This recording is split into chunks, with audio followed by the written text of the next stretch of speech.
I'm the type of person to go big or go home. That's my philosophy. If you are going to legitimately start a business, and my school of thought is this, if ever IRS were going to knock on your door and audit you, you want them to know you're serious. What's up, world? Welcome to Financial Freestyle here on Yahoo Finance, and I'm your host, Ross Mack. And look, guys, no matter where you are in your own journey to pursuing financial literacy, you can never stop learning. That's why I'm talking to some of the greatest professionals in the world. And today is no different, as I'm talking to the Karla Dennis, Tax Planning CEO of KDA. Karla, how are you? I am wonderful. I'm always good, always good.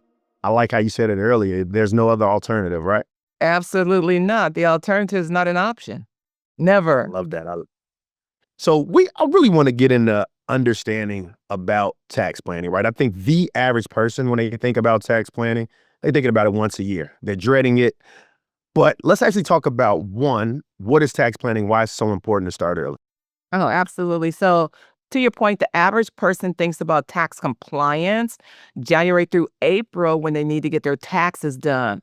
But the big money moves, the tax savings, tax planning, really planning out how much your refund is going to be or how much you're going to keep in your pocket is happening from January through December 31st. I started my career in a tax law firm, and I worked with small, mid-sized businesses, entrepreneurs, high net worth individuals. And all we did all year long was plan to reduce their tax bill. When December came, they were not worried.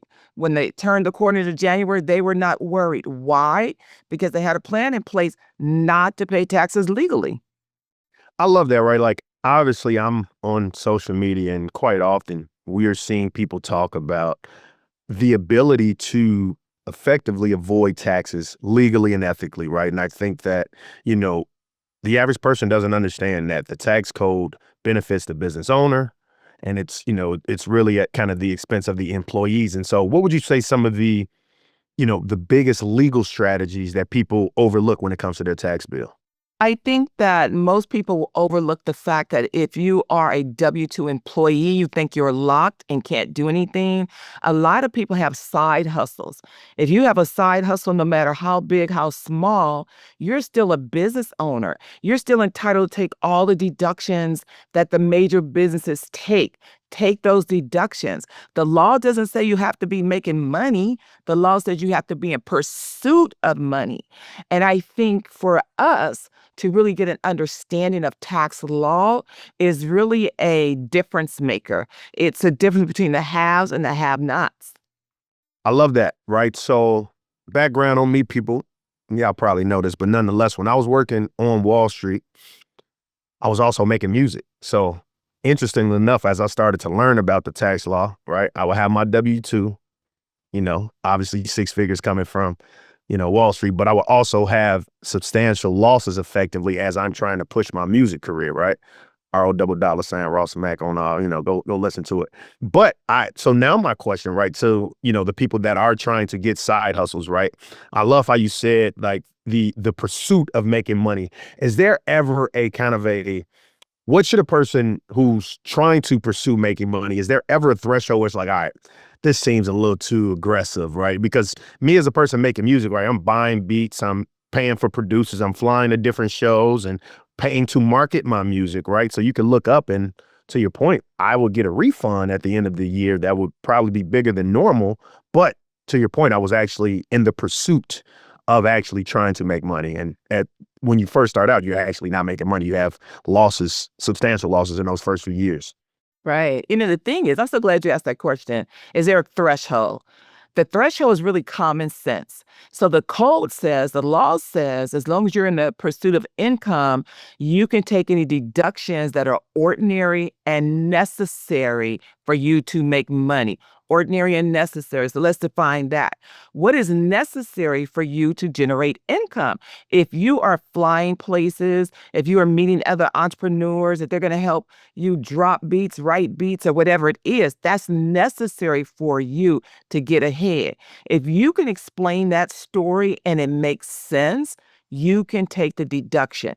I think where it goes off the rails is that people try to take deductions that don't make any sense. For example, don't go out and buy a yacht when you're trying to make music. Like, are you making music on the yacht? How is that making sense? Right? It just needs to pass that little test of it makes sense to me.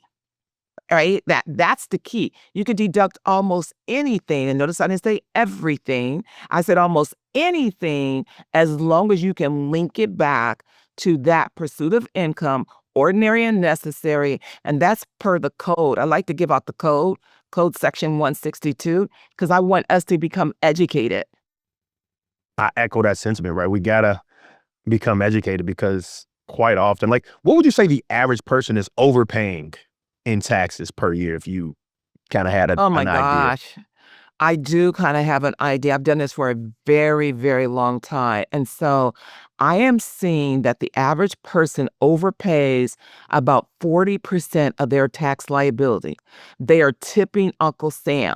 So if you are, just throw out a number, if you are having a $10,000 tax liability, 4,000 of that is probably a giveaway. You're probably just donating that to Uncle Sam because we don't know any better. And then I get the question often, well, why didn't my tax person tell me that? How come they didn't tell me that? This must be illegal. The thing I want everybody to know, tax people are like doctors. You go in, you see your general practitioner. They're the person that can put together your taxes. But if you need to reduce your tax bill or do accounting or have resolution around your taxes, you got to go see those specialists. And most of us don't even know those specialists are out there. So we just continue on this path of bumping our head against the wall and donating our money to the government. And you know, it's crazy. I always tell people, like, at the end of the day, the big thing everybody wants is a refund at the end of the year. And it's like, people, a refund is actually just an interest-free loan that you gave the government anyway. So Yes. you definitely want to start understanding this. And so I love kind of we're talking. So like now we're talking to those people that are just purely W-2 employees, right? But now maybe a light bulb is going off in your head when you say, you know what, maybe I want to have that knitting business or candle business, right? What's the threshold? Because everybody and their mama gonna say, all right, man, everybody should be an entrepreneur. Go start an LLC, get an EIN, get a bank account. What's that threshold when you go from LLC to S Corp or something else from a tax planning standpoint? From my perspective, I'm the type of person to go big or go home. That's my philosophy. If you are going to legitimately start a business, and my school of thought is this: if ever IRS were going to knock on your door and audit you, you want them to know you're serious. Somebody that has gone out and created an entity, somebody has gone out and got a business bank account, somebody has gone out and put together a business plan. That looks a lot more serious to me than someone who's just kind of playing with it, right? Someone who's just trying to make it a hobby. So I say to you that when you're first starting out, maybe you should become that single member LLC just so that you can have more ducks in a row and more things to show IRS that you are serious. I don't know too many people that are going to open up an LLC if they're not serious about business. No, no, no, without a doubt. But would you say, right? Say you're a full-time entrepreneur and you're making $100,000, right? Yep. My understanding, and obviously you are the expert, isn't there like a income threshold where you would save more by switching from an LLC to an S corp, something like that? Absolutely. Absolutely. When you get down to net profit, it becomes a net profit thing because gross Okay. income coming in, less the expenses. When you get down to a net profit of about 40 grand, it's time to switch over and to make an S Corp election. And that helps reduce that self employment tax. Got you. Got you. So obviously this tax code, it is not that easy for the average person. And so, you know, the average person, to your point, is just come January 1, they're getting their W-2s. So let's speak to a person that is a W-2 employee, doesn't have a side hustle. How are they able to maximize their tax refund, or better yet, pay the least amount in taxes? Absolutely. So when you are a W 2 employee, the tax code rewards investors. Most of us think about investors as business owners, but when you are a W-2 employee, if you are to go out and invest in real estate, invest in stock, invest in certain things, there's tax benefits for investing back in our economy. But even above and beyond that, what you always want to do, you always want to do what I call a tax checkup. Get with somebody that knows.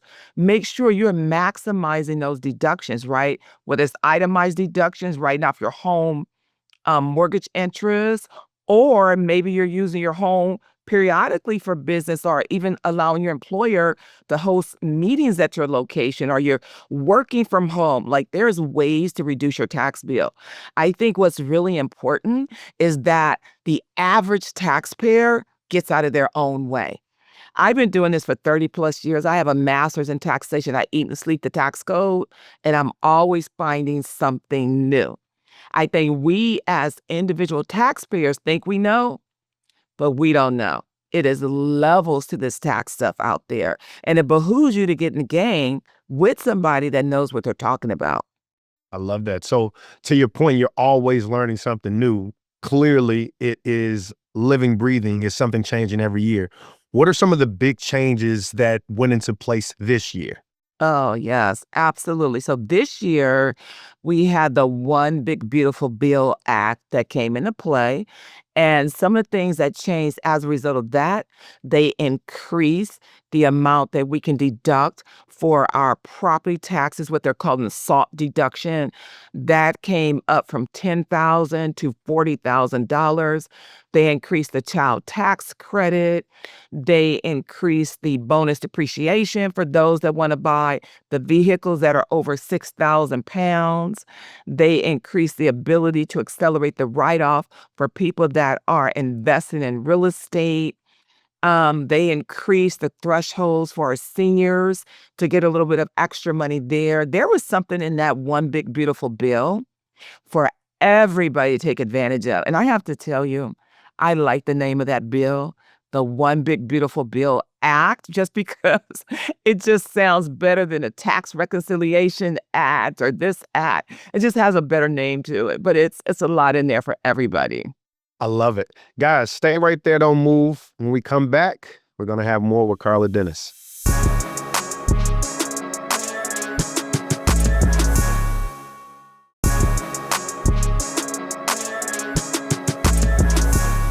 All right, guys, welcome back to Financial Freestyle here on Yahoo Finance. I'm your host, Ross Mack. And if you just joined us, we're talking to Karla, and she was actually breaking down the big, beautiful bill. And so help me out, right? Because I think we all have seen something on social media where a person's like, oh, just go buy a G-Wagon. It weigh over 7,000 pounds. You can write it off and this, that, and the third. Like, if I'm buying a car that weighs over a certain amount of pounds, what's that threshold? And if it costs 100,000, but I'm financing it, so I only call it $20,000 down on it, am I still able to write off $100,000 off my taxes? Like, please break it down for us.